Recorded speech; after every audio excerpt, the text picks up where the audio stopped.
Good afternoon, everyone. I'm Racheta Siddharth on behalf of Logistics Insider, and I welcome you all to this episode of Let's Talk Logistics, where we invite industry experts and leaders to brainstorm on the matters important to the industry. In today's show from the series, we will be analyzing what the Union Budget 2022 means for the Indian logistics and supply chain industry. It was no less than a moment of triumph for the logistics industry as our finance minister, Srimati Nirmala Sitharaman, presented this year's budget on 1st of February. And why not so? The budget focused on logistics as the backbone of economic development of the country.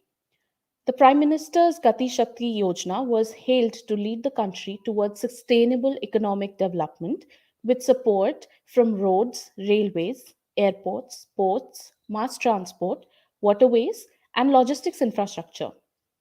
With this year's budget, the Indian logistics and supply chain industry gets much needed resources to give more attention to planning, attracting investments from public, private, as well as foreign players, efficient and effective transportation, speedier implementation, and overall ease of business. Development and growth of multimodal logistics network across the country has turned out to be one of the key areas identified by the government to ensure that India stays on a positive and upward trajectory of recovery after the havoc that COVID 19 wreaked on the nation. Also, the implementation of Unified Logistics Interface Platform or the ULIP for data exchange between operators from all modes of transport is much welcomed. But there's a lot more to be discussed. And for that, I would like to invite and introduce our esteemed speakers for today, starting with the show's moderator, Mr. Srikumar Krishnamurthy. Good afternoon. Hello. Mr. Krishnamurthy has been associated with ICRA Limited for over 13 years and is a part of Corporate Ratings Group. He has extensive experience in evaluating the credit profiles of companies across automotive, hospitality, consumer products, and retail. He is an associate member of the ICAI and holds a master's degree from the Pondicherry University. Welcome to the show, sir. Pleasure. Next, I'd like to introduce Ms. Priti Sharma, Head of Public Policy Operations at Amazon and at the Warehousing Association of India. She started working in the field of public policy around 9 years ago and has made her mark with her dedication and passion. Her career graph boasts of names like the UN, National Institute of Public Finance and Policy, NASCOM, and Apple. She radiates a peaceful and serene aura, while at the same time being an exceptionally strong willed and highly motivated woman. Welcome to the show, Ms. Sharma. Thank you, Racheta. That's a very generous description. Thank you. We also have with us today Mr. Tushar Jani, Chairman of the CSC Group India, and he can very well be named the whole and soul of Blue Dart Aviation's success. In the past 12 years, Mr. Jani has taken the CSC Group to the zeniths of success with his rich and practical knowledge about domestic as well as international exim movement. Those who know Mr. Jani swear by his humble and close to roots nature. He is in true sense a superstar of the industry. We are honored by your presence on the show, Mr. Jani. Sir, you're on mute.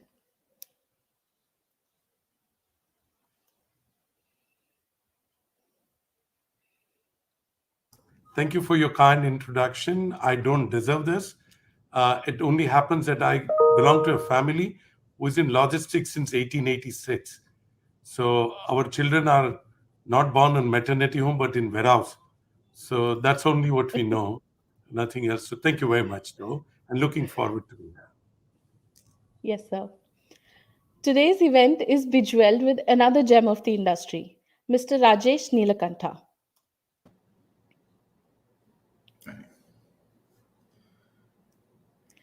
Mr. Neelkantha is the executive director at BVC Logistics.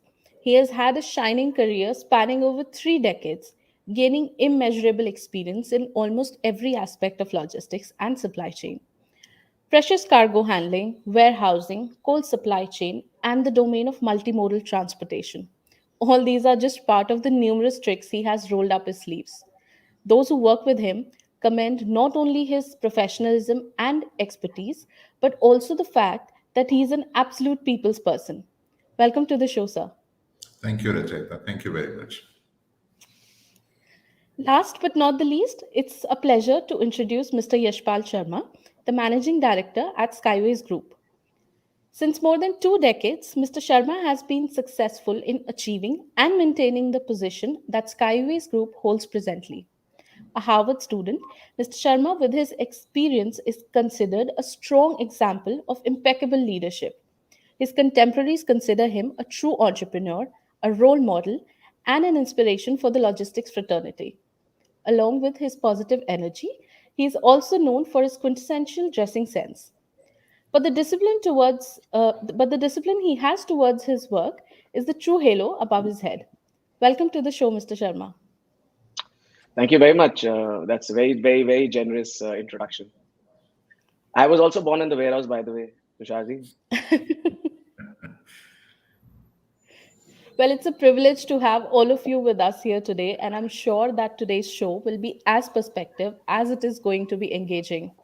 I would like to inform the audience that our speakers will be taking your questions during the session, so you may drop them in the comments section as the show proceeds. So, without further delay, I'll hand over the reins to Mr. Krishnamurthy and let's dive into the session. Thank you, Rachita. Good afternoon, everyone. Welcome you all to this panel discussion on Union Budget 22-23 and its impact on the Indian logistics sector. In the last 2 days, we would have come across mixed responses from industry experts. While some have termed it as a status quo budget, many have called out as a progressive one and kind of setting up foundation for future development. But let's hear from our panel members, the industry experts as well, and who can actually share their perspectives on the budget and more importantly on its implications on the logistics sector. We welcome again the August panelists and also the audience who have taken time to be part of this event. Before moving to the key discussion point on budget proposals for the logistics sector, let us take a step back and have a glance at a few basic aspects. Let's start with the economic survey, as per which the GDP growth for FY23 is projected at 8 to 8.5%, while it is expected to grow by 9.2% in the current financial year, that is FY22. Though this 9.2% appears a strong one, but remember, this comes from a very sharp drop in FY21 due to a COVID-led factors. If you have to dissect this 9.2% into two parts, the first half of the financial year and the second half of the financial year, the first half is estimated to have grown by over 13.5% due to a weak base of last year. And if we must end with over 9% GDP, the growth in H2 is seen at sub 5%. Effectively, we are looking at a jump from 5% in H2 of this year to over 8% or so next financial year as per the economic survey. So this calls for strong reforms for growth, sustained investments, and more importantly, adequate financing for this. Look into another mirror, the structure of the logistics and the supply chain industry. The logistics share of our country's GDP is estimated at around 13 to 15%. With a fairly higher share of GDP, the sector remains a critical engine for the growth in the trade and economic activities in the country. Looking from a different lens, the sector also suffers from certain inherent disadvantages, namely fragmentation, a bit of inefficiency, slower conversion of unorganized to organized trade, lower technology absorption, etc. Despite these challenges and other headwinds in the form of, say, fuel cost inflation, non-availability of drivers, etc., the logistics sectors, more importantly, the organized players, have managed the pandemic-related challenges quite well relative to other industries. In a nutshell, given the significant influence of this sector for the overall economy, and considering the headwinds that are already seen, it is important to have strong policies, favorable regulations, and supportive infrastructure, both from a near-term and a long-term perspective. In this context, let us analyze the proposals of the Union Budget 22-23 and specifically its implications on the logistics sector. I would like to first invite our guest, Mr. Tushar Jain. Sir, good afternoon. would you like to take us through your initial remarks on the union budget and also the views on the budgetary proposals for the investments in modern infrastructure? Specifically, sir, if you can provide some color on PM Gati Shakti, the likely challenges in its implementation, considering the fact that it is going to involve coordination of many industries, many ministries. Over to you, sir.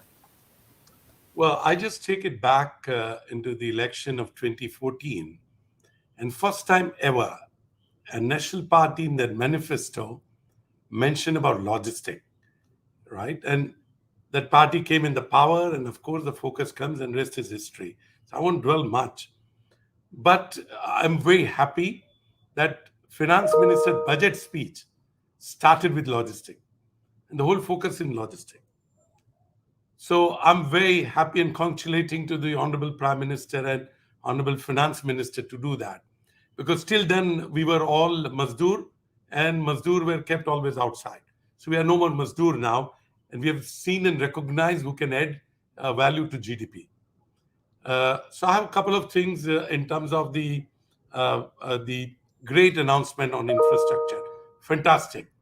But there's one thing which we need to do, and which government, I expected it would come in budget, because please understand, multimodal is governed in this country by a different statute. So you have a road statute, you have a sea, deep sea, you have coastal, your inland waterways, you have aviation, and we are going to have drone now. Now, all these comprises of the multimodal, right? And I'm sure Smriti ji would agree.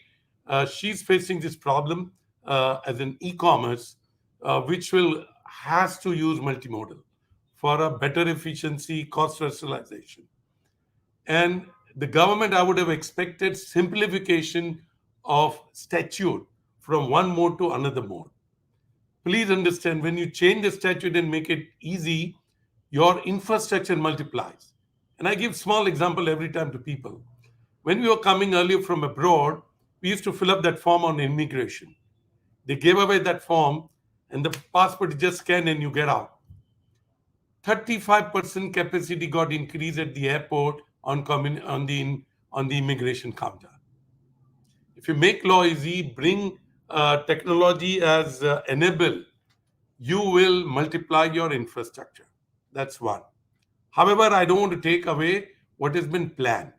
So I'm demanding, according with the plan, 100 multimodal terminals, 6 multimodal parks. All these are great announcements. But I don't want that to be a Taj Mahal where you see Mumtaz Mahal's Maqbara and things doesn't happen. Let's not waste our time, energy on something which we can't achieve. So, and I always say this, the logistic industry is like a Draupadi. वो 5 पांडवों से उनकी शादी हुई है ना. तो we have Ministry of Finance, Ministry of Commerce, Ministry of Railway, Ministry of Transport, Ministry of Aviation, Ministry of Judiciary,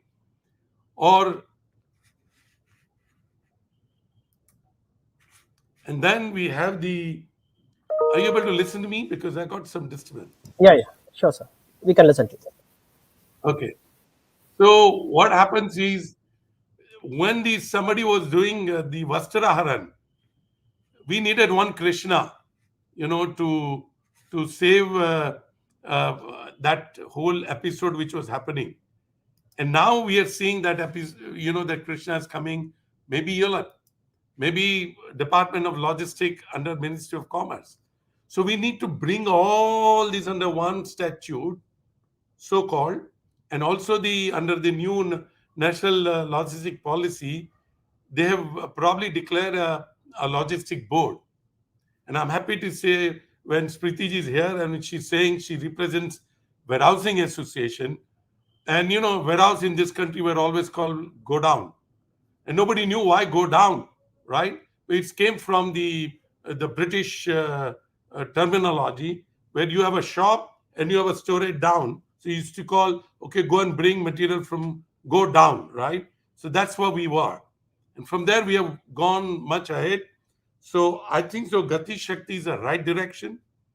Except I have a problem, one of my friend now owns this Gati as a company. So उनको बोलते रहता हूँ शशि किरण साहब को कि Prime Minister is promoting his company, Gati Shakti. It should have been Blue Dart Shakti. है ना? So that is the only lighter side. But I think so. The devil is in detail, and that devil is in process.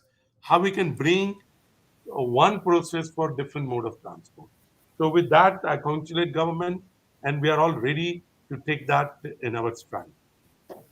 Over to you, sir. Right, sir. Thank you. Thanks for the broad remarks, initial remarks. Thanks a lot, sir. We'll now move to Mr. Yashpal Sharma. Sir, would like to talk about the efficiency aspect, because this industry has seen challenges on efficiency improvement. And one of the proposals around the data exchange among the operators is kind of having a unified logistics interface platform, wherein the aim is to kind of enable a seamless movement of goods and people.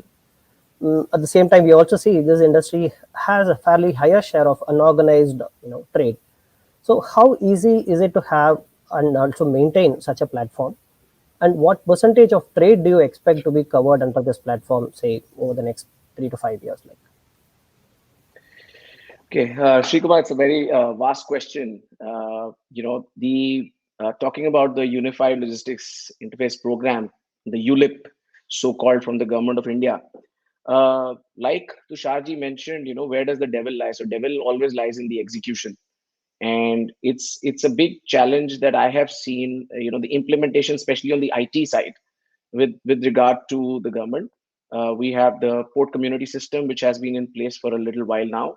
We have had the ministry talk about NACS, which was the air cargo portal that they wanted to bring, which has seen just no daylight.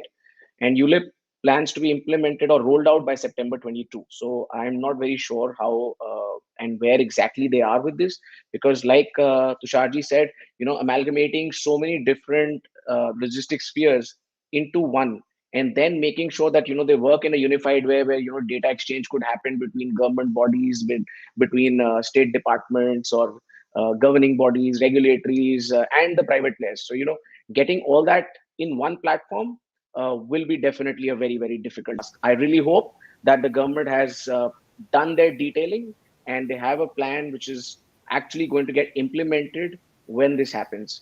If the government wants it, it is really possible, but it should not be done in a piecemeal basis, where some of the implementations are left to be, implemented at a later stage. We saw with the introduction of e-way bill, for example, that once it was made mandatory, it actually got implemented. So you need to start. We are in a world of data today, and the data needs to flow from point A to point Z. And the moment you're able to ensure that the data capturing happens at the point of origin of any cargo, you have the possibility of possibly capturing all the way through.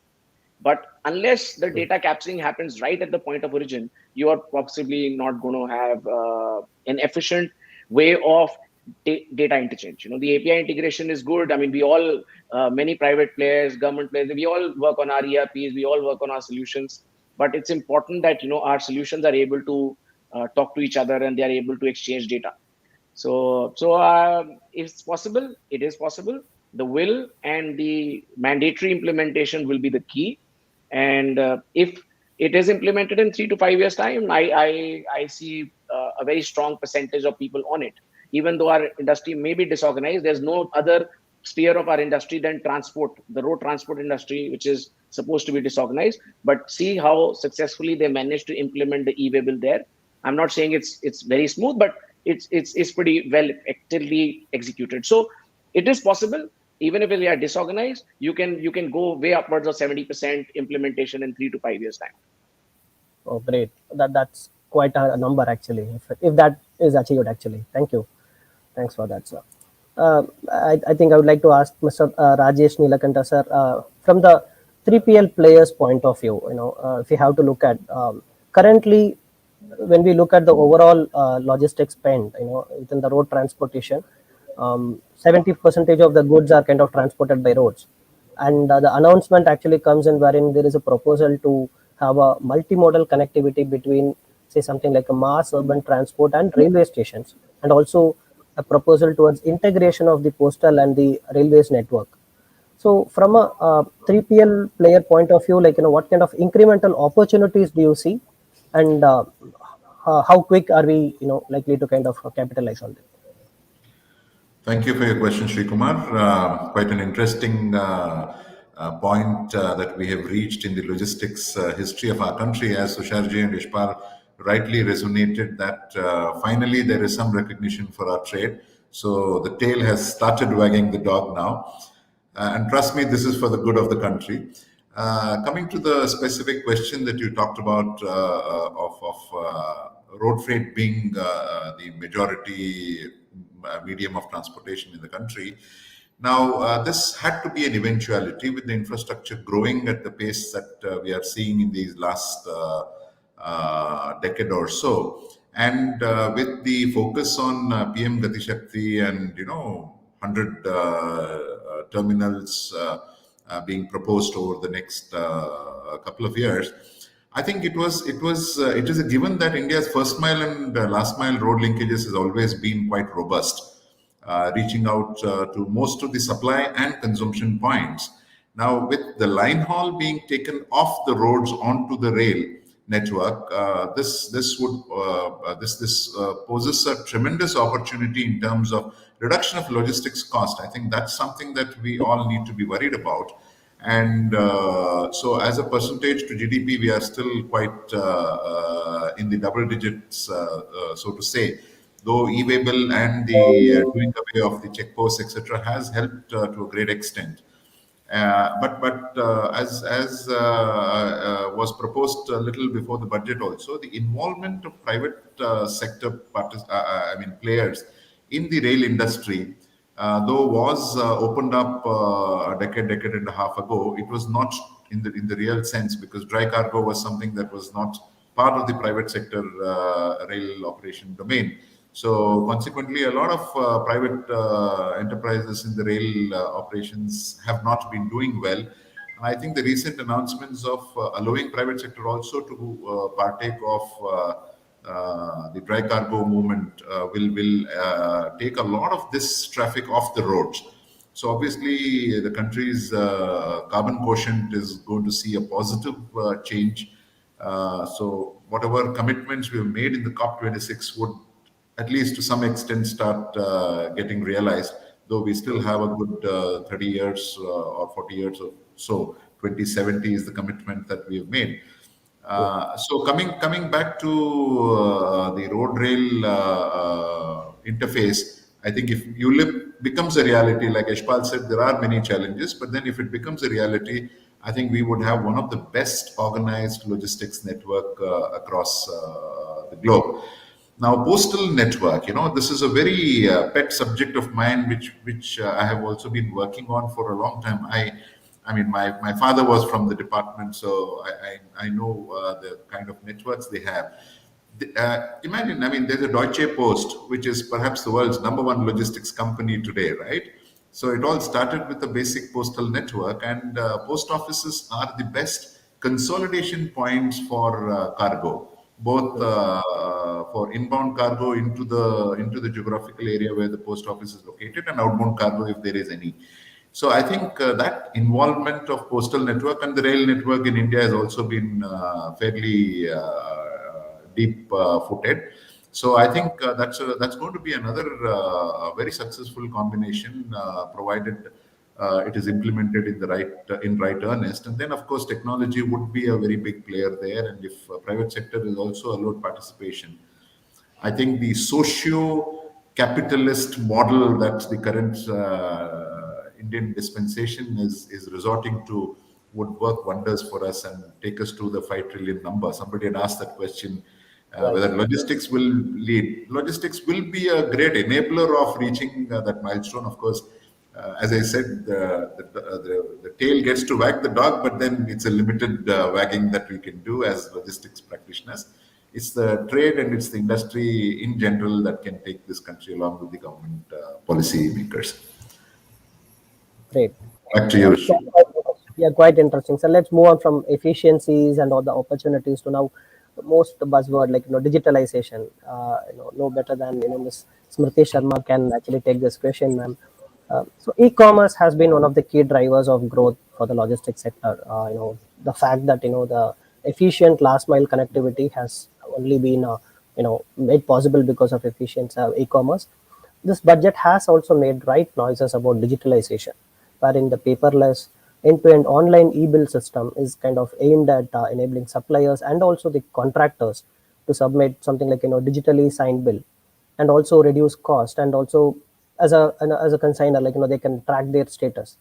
So in your view, ma'am, like to what extent the focus on digitalization shall kind of accelerate the trade and economic activities in the country, ma'am? Thanks for that question, Sri Kumar. I am very hopeful that digitization of supply chains is going to help our case a lot more, and it will speed up issues. But at the cost of sounding contrarian to a lot of the optimism that is laid on digitalization, I still believe that processes and the systems that underlie digitization are far more important, because digitization just provides a top layer above all of this. And at the back end, there are always people like you and me who are working to make these processes really happen. So human errors, or sometimes cases where it's not an error but it is consciously committed crimes, they cannot be covered up by technology. Technology can be a great enabler, digitization can be great, but I would think that there are other enablers that would be required to make this digitization happen. So for example, when we lay a lot of emphasis and lot of faith in the fact that e-way bills are going to come, it is great.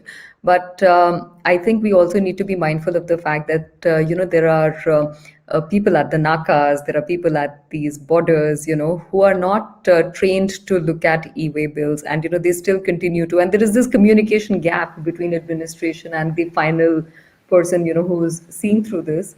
And at the last mile, your truck is still going to be stopped. They're going to be asked about ye e-way bill mein sab kuch kyun nahi likha hai, and all those sort of things happen, and that disruption continues to be caused. Similarly, for example, when we are talking about digitization enabling security, tracking, all these are very good, and these are very important, because a robust supply chain has the virtues of being secure and speedy. But let's not forget that there is a huge human interface to it, and people have their own incentives, both positive and negative, and they have to be managed with processes and systems. So for example, it is very important for our industry to be credible. I see there is so much pride on this table when we are saying my warehouse mein paida hua ho, this is where I've been. I think it speaks volumes about how so much pride in our industry. To make it more credible, to make it more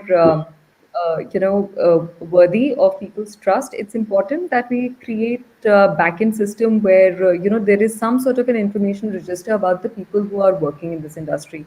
Banking, for example, is a place where a lot of trust has been infused with the help of the credit records of people, right? So people trust before giving loan to somebody, because they know there is a credit history of this person available.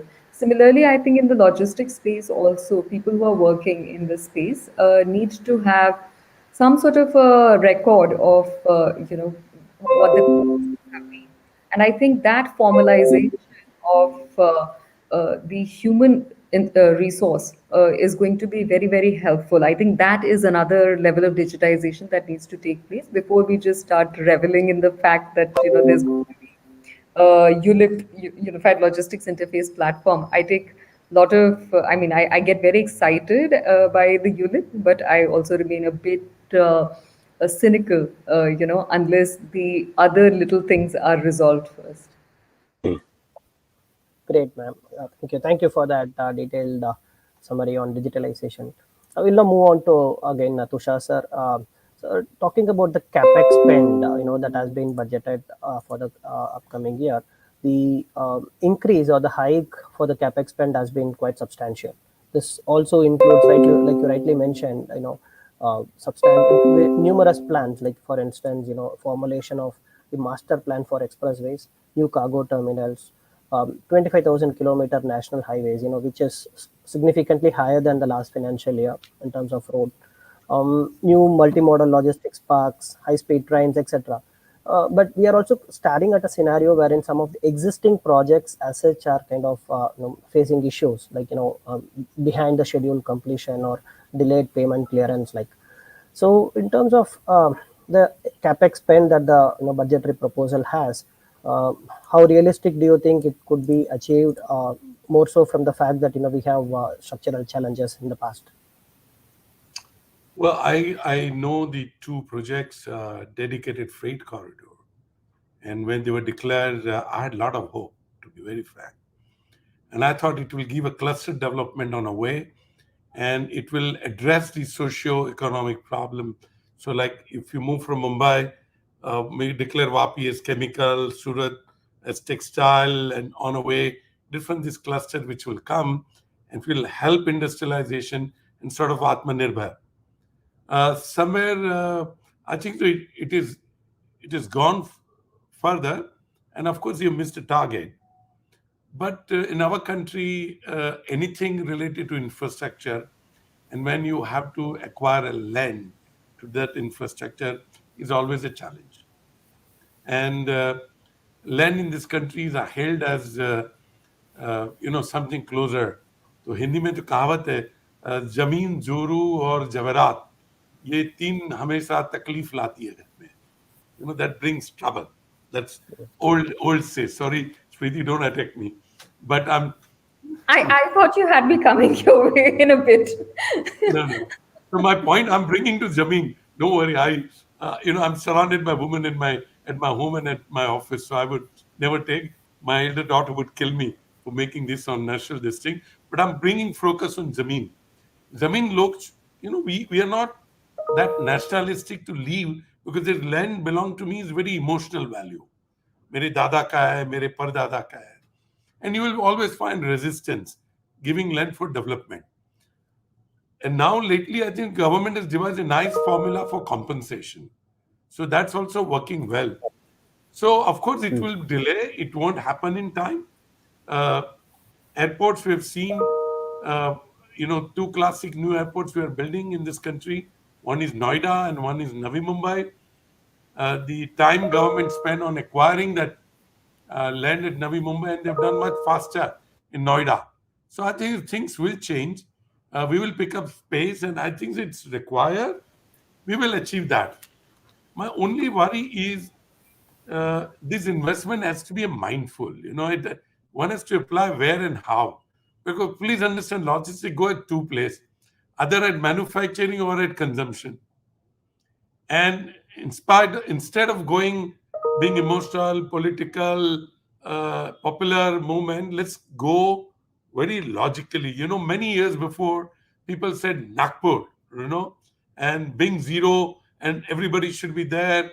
And I refused to put hub in Nagpur at that time in my aviation hub because it didn't give me that data that Nagpur should be the hub. And I know a lot of people in Nagpur are going to be angry with me. But if you look at consumption pattern, you have Chennai, which is manufacturing, you have Bangalore, which is manufacturing consumption.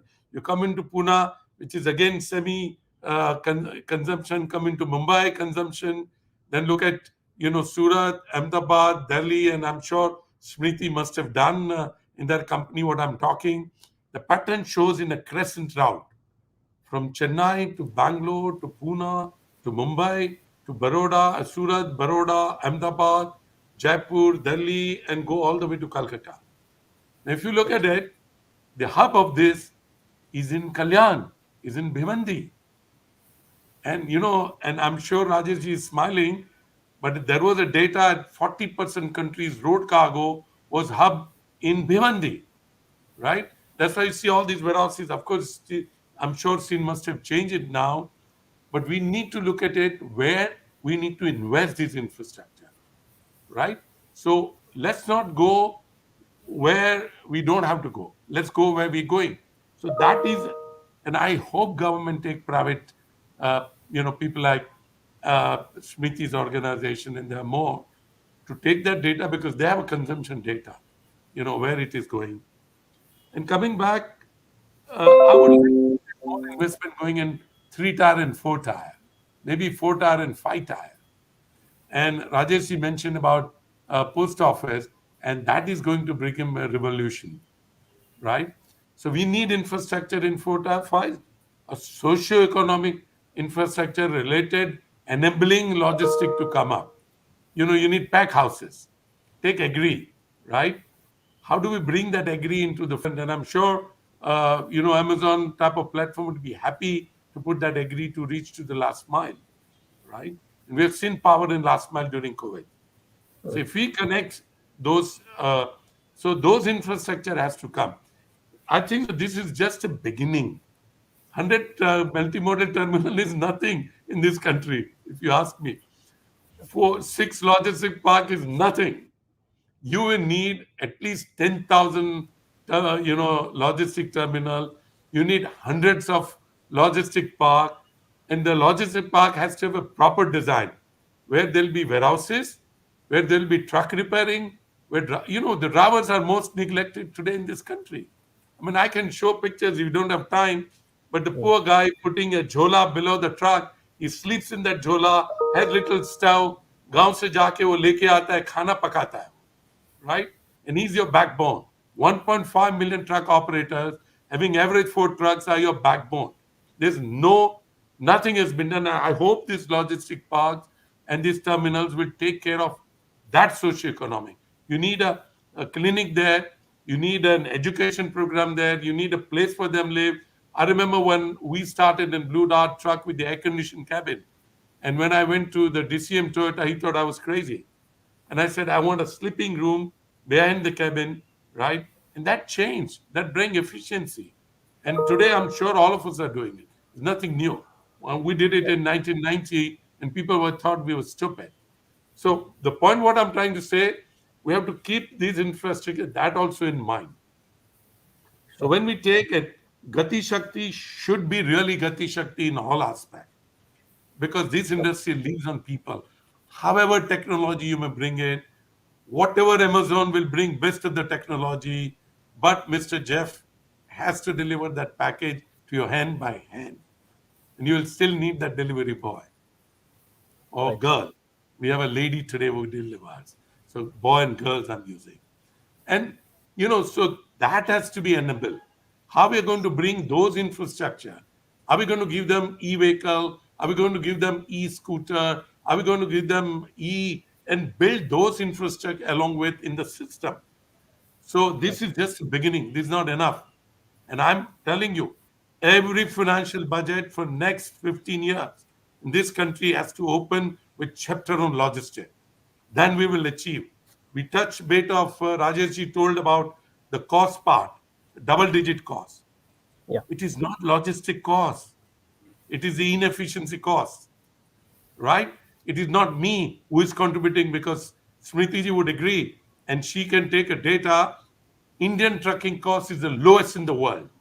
You show me when in $6 you can carry cargo from Chennai up all the way up to Guwahati and put that cost and put it into the world index.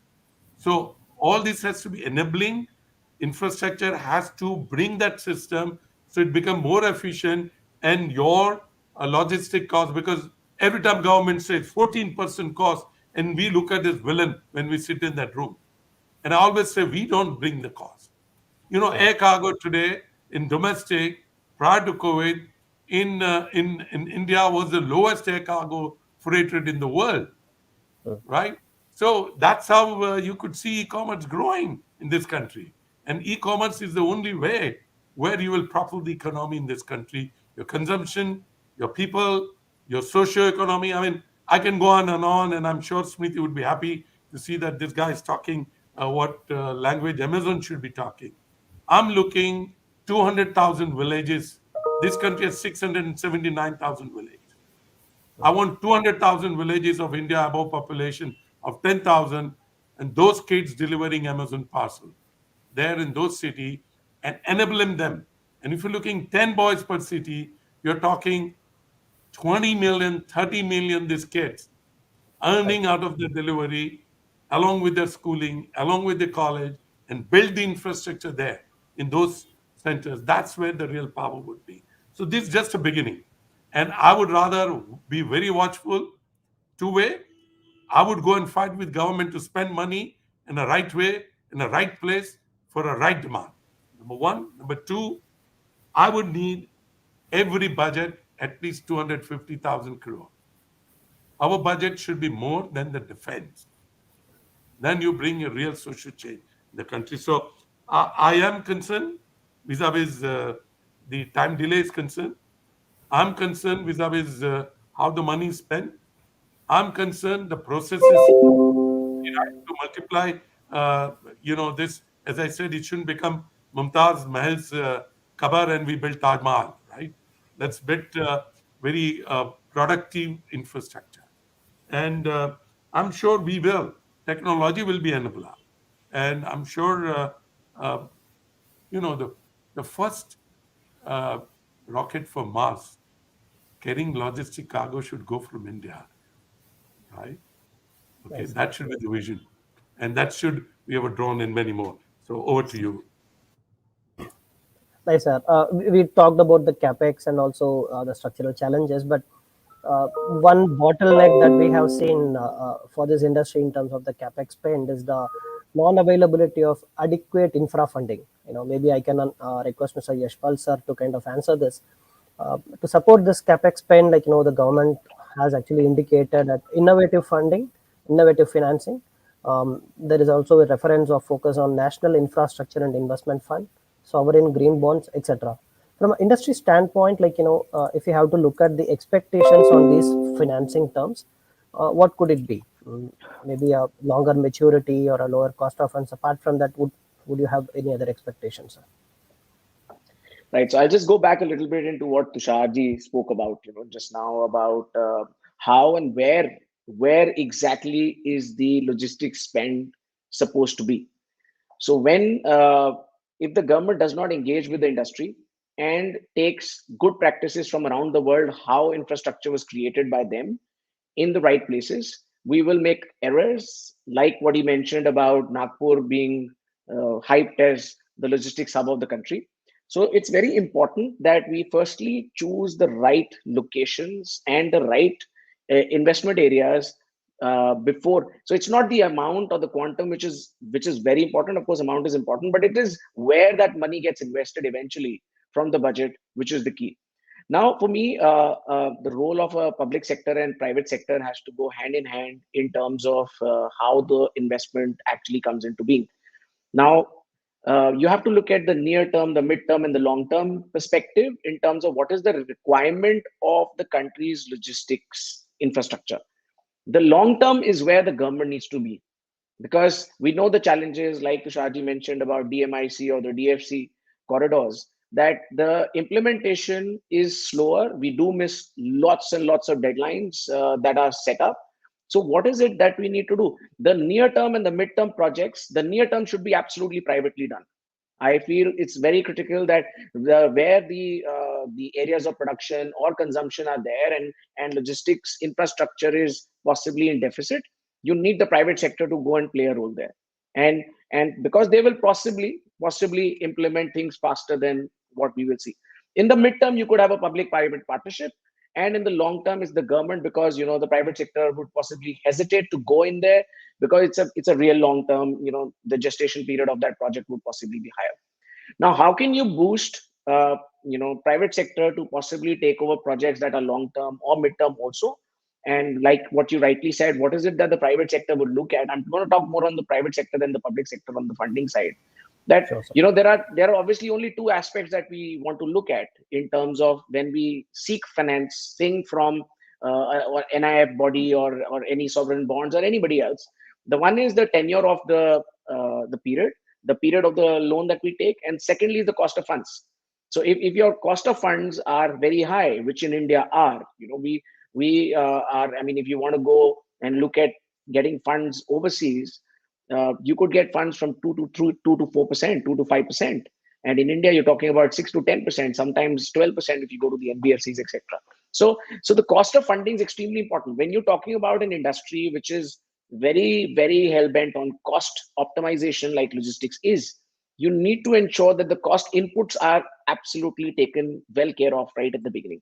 So if the government really wants a very near term execution of certain projects to be done by the private sector, the cost of funds have to be brought down.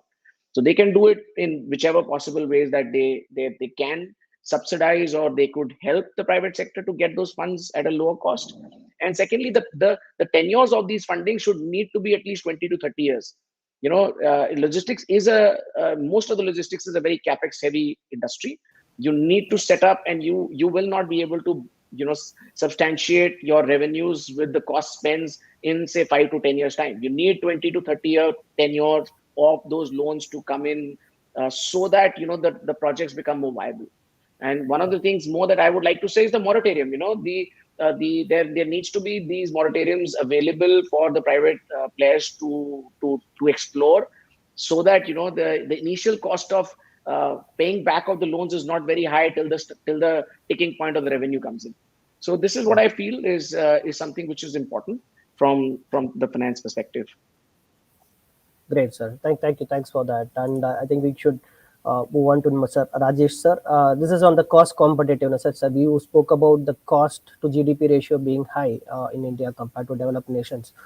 Blame it inefficiency given the fragmented nature of market, or other structural factors like non-availability of standardized trucking assets, or an obsolete warehousing technology.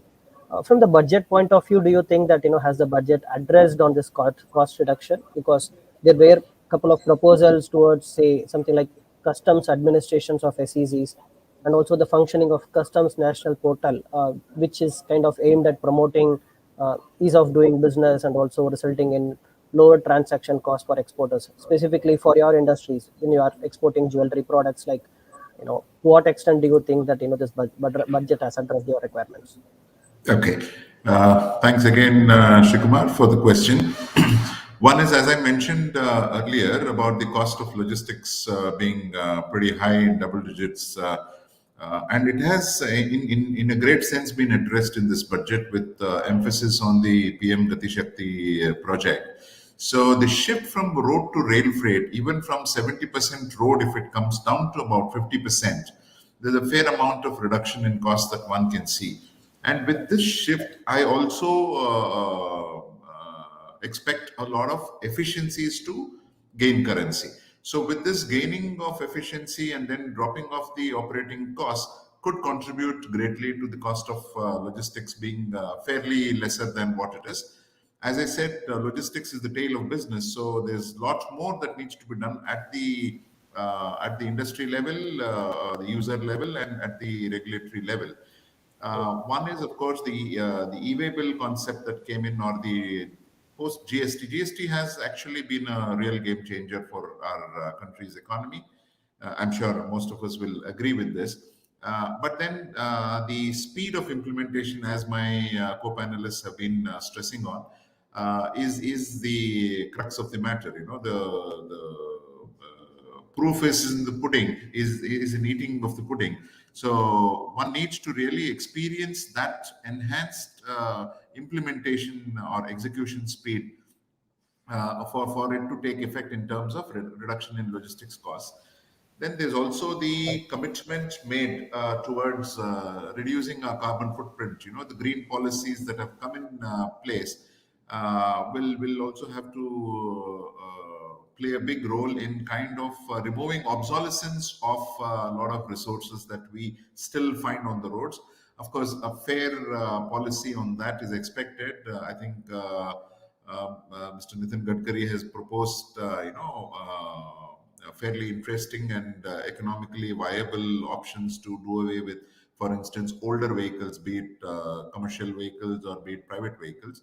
So that's a welcome change that the industry would see. I would also look at the infrastructure investment should be inclusive in the sense it's not just roads and bridges and rail networks, it's also the hinterland storage capabilities, etc. I have been part of the National Center for Cold Chain Development, where we have always seen, in terms of food wastage, for instance, if I have to just draw an example here, we have a food wastage percentage as high as 42% in India. which is almost about $5-6 billion. So imagine if there can be proper infrastructure that can be brought in. Of course, cold chain is a sector that needs a lot of investment, and private sector is the best bet for bringing in those. So such arrangements is what is eventually going to help us cut down on our logistics costs. Now, coming to the SEZ part of it that you talked about. Now, SEZs have been prevalent in India, perhaps the oldest in the world. The first SEZ, or a free trade zone in the world, was set up in Kandla way back in 1960, when the world had not even heard of the concept of an SEZ or a free trade zone, you know. But you know what JAFSA does. JAFSA, in fact, JAFSA Dubai handled almost about 40% of India-centric traffic. And their revenues are upwards of about $45-50 billion a year. So 40% of that money is actually our money, you know. So SEZs were meant to promote exports, so that we become surplus, our CAD account becomes positive. But somehow that has not been a possibility for various reasons. One, the customs portal being enhanced. Now it's already faceless assessments in almost all the gateway ports. So that is getting extended to SEZ, so that would help greatly. And SEZs, frankly, are working on a very robust and efficient logistics system right now, both in terms of ease of moving in cargo in and out of SEZs, which also includes the customs operations. But of course, anything more to that is a welcome event. And the new policy that is being talked about, if one goes by it, it should perhaps be another big contributor to broad-basing our manufacturing setup, broad-basing our supply setup, and thereby contributing eventually in increased exports. From what, about 20%, SEZs contribute approximately 20% of India's exports. So it can go up to about 30%, 32%. Gems and jewelry being a very fairly strong contributor to that. So eventually, these are good steps in my opinion. And as I said, you know, the devil is in the detail, just to take a quote from Yashpal. So it matters how well and how quickly these are put into action.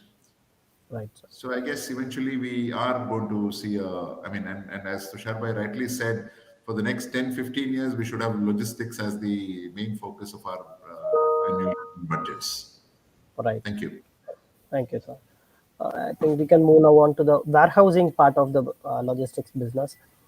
Ma'am, Smriti ma'am, post introduction of GST, and also after we saw a sharp growth in the e-commerce and 3PL sectors, there has been a significant demand for warehousing in the last 3-4 years, more importantly after GST.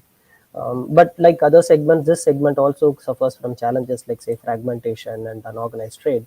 With the proposals around, what kind of growth do you expect for warehouse transactions? And importantly, from the efficiency point of view, if you can throw some color on how the stock management efficiency can be, improved here for warehousing. Thanks, Shri Kumar.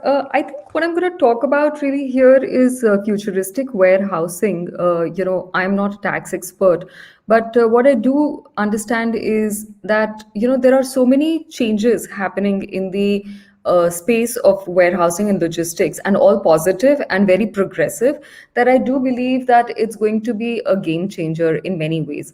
The 2-3 things that I want to talk about is, one, of course, I'm going to now address Tusharji, because he spoke of women in warehousing and logistics, and I really genuinely think that any sector benefits so much with women coming into it, because look at IT. Or look at hospitality, or for that matter, within transportation, look at aviation, where women have been able to sort of make a transit and have been able to work in this. Suddenly, the entire glamour, the entire comfort, the entire coziness of that particular sector rises because women have come. It seems as if, somehow the entire, burden of providing comfort to a sector comes on the shoulders of women. So when women come, things happen. So Tusharji, you're very, very a valid point about how our drivers, who are really the backbone and, who have proven to be, to an extent, lifesavers in this period of COVID, will be better served if, their amenities are improved. And I really think that once these amenities improve, a lot of gender balance will also be happening within this space. So let's not think of drivers only as men. Let's not think of warehouse operators only as men. Let's think of them as women too. And I guess with that perspective, we'll be able to take up the glamour quotient, take up the comfort quotient of this industry also upwards. One.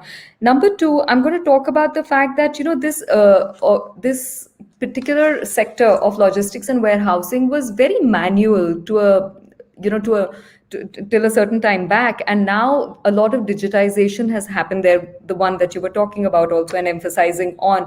And I think with that, the kind of jobs that are being availed in this sector by people, the kind of skills that this sector now demands are much beyond just picking, packing and sorting. We're looking at artificial intelligence, we're looking at big data analytics, which is used for route optimization. This is a sector which is going to be not only building infrastructure to connect the length and breadth of India, but this is also going to be an infrastructure which is going to be green. And I think this budget, for example, has laid a lot of emphasis on green technologies. And I'm so glad, it absolutely gladdens my heart as a woman, as somebody who believes that environmental footprint of infrastructure should be positive, that we are representatives of a sector which believes that efficiency and modernity in infrastructure can come in only when we are looking at the pillars of sustainability also.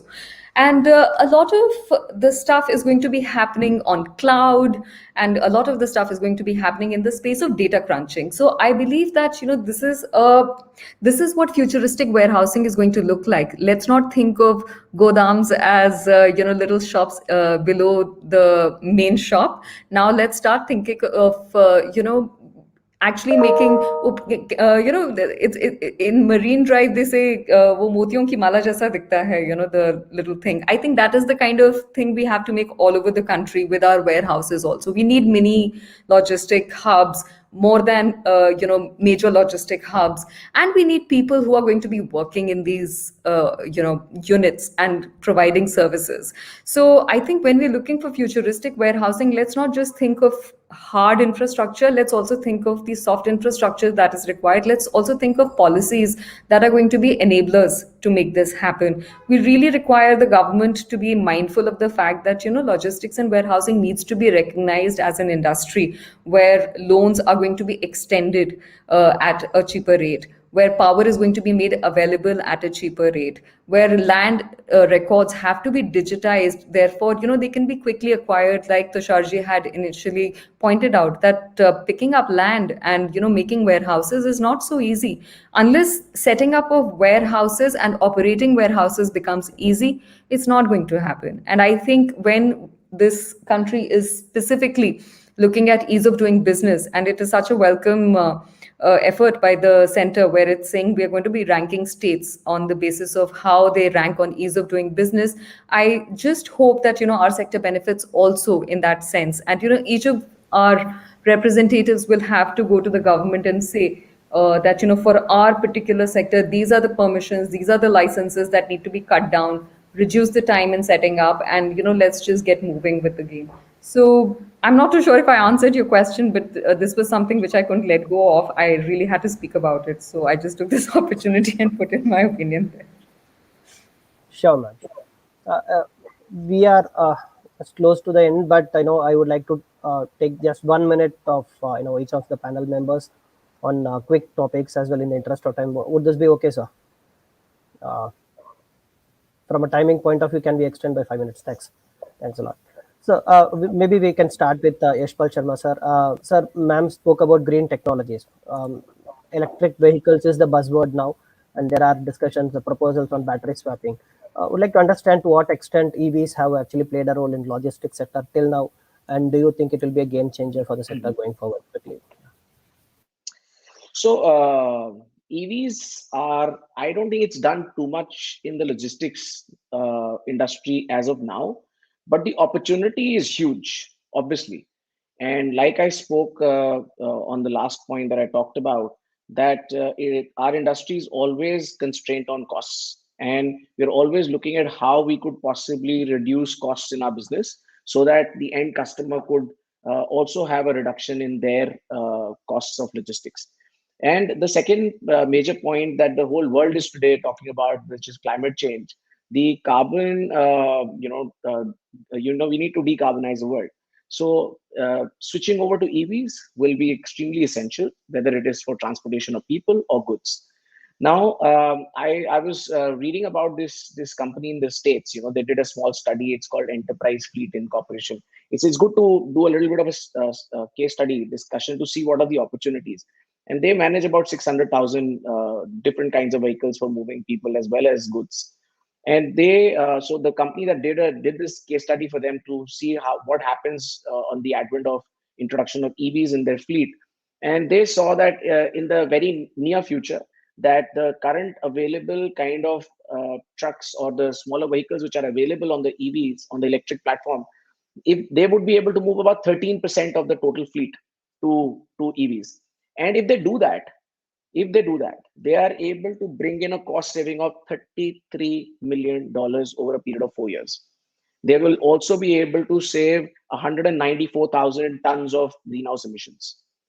And if, for example, the type of trucks for commercial use could bring in, which is the mid mile, the larger trucks which do the mid mile, you could go up to 50% of the fleet being on the EVs, and the multiplier impact on decarbonizing as well as cost will be absolutely huge.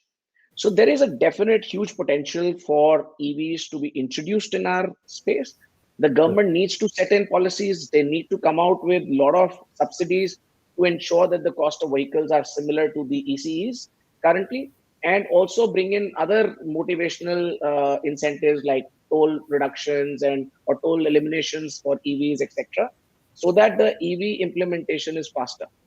There are challenges. I think Smriti would be able to talk more on the last mile. There are already challenges on the EVs running on the streets for commercial usage, right? So I will not dwell upon that, but the opportunity is huge. Obviously, the opportunity is huge, and we will do a huge thing for our future generations if we adopt them faster. Nice. Thank you. Thank you, sir. Thanks a lot. On job creation, maybe I can call Mr. Rajesh, sir. There are views that this budget has not specifically addressed issues on unemployment. In your view, considering the kind of growth growth-driven budget, what kind of do you see these proposals kind of creation of jobs and entrepreneurial opportunities? Maybe the near to medium term. Yeah, thanks, Shikumar. Frankly, with the kind of outlay in terms of spend that is portrayed by the budget, I believe the Manrega scheme participants are definitely going to get better or more number of days of employment. For the simple reason that I see the infrastructure growth in terms of roads and bridges and rail links, etc., would now start more in the semi-urban to rural to backward areas, because urban areas are all quite well connected as of now. So that definitely is going to bring in a fair amount of employment opportunities, number one. Number two, with this kind of an infra push and expansion, obviously the economic activity in the country will definitely get an impetus, get a leg up. So with increased economic activity, the fallout of that is the direct fallout of that is one, more entrepreneurial opportunities, and two, employment opportunities in the private sector as well. So overall, I think with this push and with this spend of about 750,000 crores, 750,000 crores is the outlay. I think it's a fairly decent sum of money, and it could actually push up the employment rate or drop the unemployment rate by at least about 200 to 250 basis points in this one year that we are looking at this spend. So I would give a thumbs up to that. Great. Thanks for that, sir. Ma'am, I would like to come to you one last time in terms of the proposals kind of pave way for better opportunities more for the organized players. And during pandemic, we did see some of the fringe players or the unorganized players leaving the market. So do you see the industry-wide consolidation kind of happening far faster than it could have had because of these proposals? And this lead to a faster formalization of the sector? Look, again, I can't comment on the structure of how this industry will pan out, but I do think that some of the steps that have been taken, for example, if we were to really bring this unified logistics interface platform, for example, into play, right? It is going to give an opportunity to a lot of small players to utilize that information and plug into that system and be able to deliver their services for the logistics sector. So, is it going to get consolidated? I don't know, but I do think that with the democratization of this information, a lot of the players are going to get a more level playing field to work with the information that is required. So I think government is taking a great step in the direction of enabling a lot of small players who are also very, very intrinsic to this entire game. I also think that the metros have already been served well, but the tier 2, the tier 3, like the Sharji was talking about, these cities which require logistics to be catered, are now going to be touched upon by that, and that will also bring them into the game. So is it going to be consolidation? I'm not too sure, but democratization definitely. And a lot more players will get into this space and work towards it. One thing I definitely want to talk about is a question that you asked to Rajesh ji, but I'm also I do hold an opinion here. I really think that, government to an extent can create jobs, but that's not primarily their job. The job of the government is to really, address the market failures. When we believe in market economy, we should really, expect, and we should hold private sector responsible for these kind of issues. And I think that we will be undermining the importance of logistics sector if we don't realize how much job we can create. We really can. And I think therefore this budget is extremely important, but it is only the beginning. And therefore, the job creation question that you have very rightly raised, Sri Kumar, which is also the need of the hour, it's something that we should be taking responsibility for, and therefore we will expect the government to work along with us to ensure that we are able to provide good jobs, high quality jobs, and lots of jobs to a lot of people in the country. Thank you, ma'am. That's nice way of putting it. Thank you. Thanks a lot. And we'll move to the last question for the day. I'll have to move to Mr. Tushar sir. Sir, you did talk about the fact that there were quite a few misses also in the budget against our expectations. Um, uh, as a concluding remark, possibly would you like to take us through, what do you further expect? There was a comment about DFCs as well, implementation of NLP. Uh, is there anything that you would like to add as a concluding remark in terms of your expectations for the industry going forward? First, I just want to clarify, Smriti. My daughter put the first, she was probably the first woman warehouse operator running in Bhiwandi in 2004. And she was operating 2 o'clock midnight. The police came and said, "You're a woman, you can't operate, and you close and go." So she asked, "Show me which law prohibits me as a woman." I said, "It's your safety." So, uh, she refused to go, and I got a call from SP because she really created importance for her. And the SP called me and said, "What happened? Please, it's safety of your daughter." I said, "Sir, she has to work and she has to earn her money. As far as safety is concerned, you are there. And rest of it, she can look after her own self. She knows how to secure herself. But as for I'm crime, so proud of you. Thank you so much for saying that you to know, him instead I of will, calling his daughter I, back. That is so yeah, important. I'll connect you to Vaidavi. So she built one of the most modern warehouse in 2004 and 5. But leave aside, the women are going to play a more important role, especially in warehousing sector. And I always keep on telling my people, I said, have you seen your mother or your sister or your bhabhi who is in the kitchen? When she cooks, she doesn't look where haldi is. She doesn't look where mirchi is. She doesn't look where sugar is. where salt is. She's looking at the gas and picking up haldi, picking up mirchi, and she's the best warehouse keeper, right? She knows how to order inventory. She knows how to manage inventory. She knows how to output input. So I believe the warehousing sector will be run much better by women than men for this natural DNA. So with that, secondly, the logistics sector is a sunrise. And where people are not understanding, in the Northeast, the sun rises half an hour early, right? Now, we are going to connect Northeast through Myanmar to Thailand, to Cambodia, and go up to Vietnam. And this will create a parallel line with the Chinese, to put, and that's going to countries most prominent. So you will see logistic investment coming in Northeast. And that Northeast population is the most educated in our country and stylists, so they can give you consumption and they can give you services.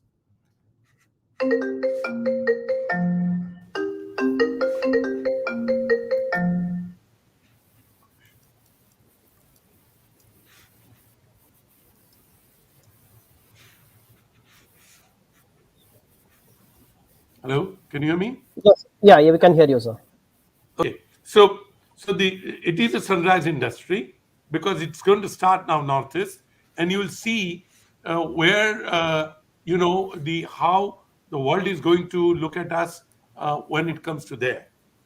Coming back to what are the misses? I believe the misses is, as I said, I didn't see which should have gone hand in hand the process simplification.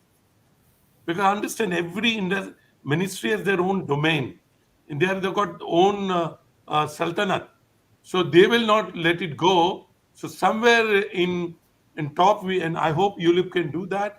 And I always believe tulip should have been tulip instead of ULIP.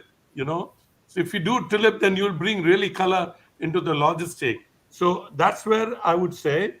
And in terms of consolidation, I have my doubt.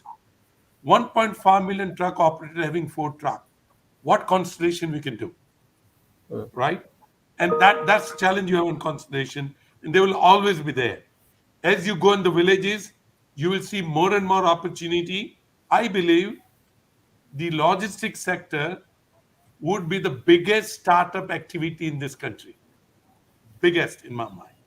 Because when you look at startup, I'm looking more as an entrepreneurship. So the maximum number of entrepreneurs this industry will churn for the country in time to come, and I think government should recognize that. So be it training, be it simplification, be it like Smriti mentioned about the warehouses simplification.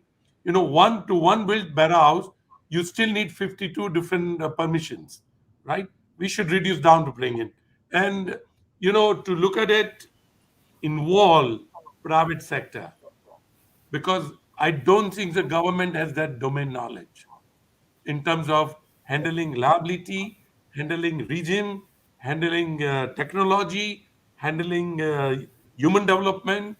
It should be handed over to the private sector in partnership with the government.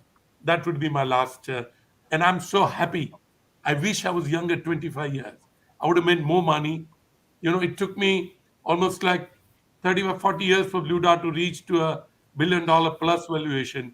And, other company like Delivery, in span of 10 years, has got $2 billion valuation. So that's there where opportunity is. Welcome. That's what I would say. Over Thank to you, you. sir. Thank you. We have kind of overshot the time, like as a concluding remark, we would like to say this budget has given a booster shot for the logistics and the supply chain industry. It has taken the most of the industry's expectation checkbox towards development of very strong logistics network. There has been increased focus on efficient goods management. Transparent data exchange is being pronounced, digitization, and many other aspects of logistics infrastructure development. But like the panel members agreed, the timely execution is a key monitorable. We would like to thank you all for your taking your time out and sharing your valuable insights with everyone, sir. It has been a real pleasure in having you, ma'am, for the I, discussion. Sorry to interject, but I think Smriti Yeah, raised a very important point of the data about people and the company. because we are unorganized. That will change. And I think that Right. that's where government should invest money. And we all should work together on that. That would change the face of the industry. Sure, sir. Thank you, sir. Thanks again for that. And over to you, Rachayita. Thank you, sir. Well, that was a really informative session and with inputs from all our speakers and especially our moderator, Mr. Krishnamurti. I think it stands true that logistics is one sector that can, immensely enhance the country's journey towards economic development, and a multimodal is the next big thing in logistics, along with becoming tech inclusive and digitized. Undoubtedly, the public-private partnership model will be a catalyst in this change. At least we can hope so. The shift towards rail as an integral part of logistic operations will also mean a considerable reduction in the logistics cost, as well as help us to realize our sustainability goals when it is coupled with other initiatives as well. And not to forget, the ULIP will further enhance the quality of logistics network in the country and increase our international competitiveness. So to end, I would reiterate what Mr. Jani said, that 6 MMLPs, 100 terminals, and 25,000 kilometers of national highways. These are just the beginning. We have a long way to go, and we surely will. And for that, it becomes essential that the government, in order to stay true to the plans made during the budget, follows up on the execution in the most efficient manner, considering that the chalked out plans require synchronization of multiple ministries as well as the industry stakeholders. So I think with this we come to the end of the show. I really thank our speakers for taking out time to join us today for this discussion. Thank you I so also much. I also want to Thank you, thank ma'am. all the guests, all the audience who joined us, and they've left us so many questions. It would be nice if you could just, put together a list of all these questions, and if any of these could be answered, I think it will be really nice. It's very nice of them to, take out time and listen into whatever we had to say. I think we can like put together a list and consolidate all the information and put it on our website or something, including LinkedIn. Yes, to continue, I would also like to thank our audience for the engagement. I mean, it was really, it was a motivation during the session to see all these questions. I really, thought that we could have take out some time and answer these. But yeah, we'll figure out a way to do that. So we'll take a leave now. Thank you so much, everyone, and I hope you all stay home and stay safe. Thank you. Thank you. Thank you. Thank you Thank very you. much. Thank Thank you you. so Thank you, much. everybody. Good day.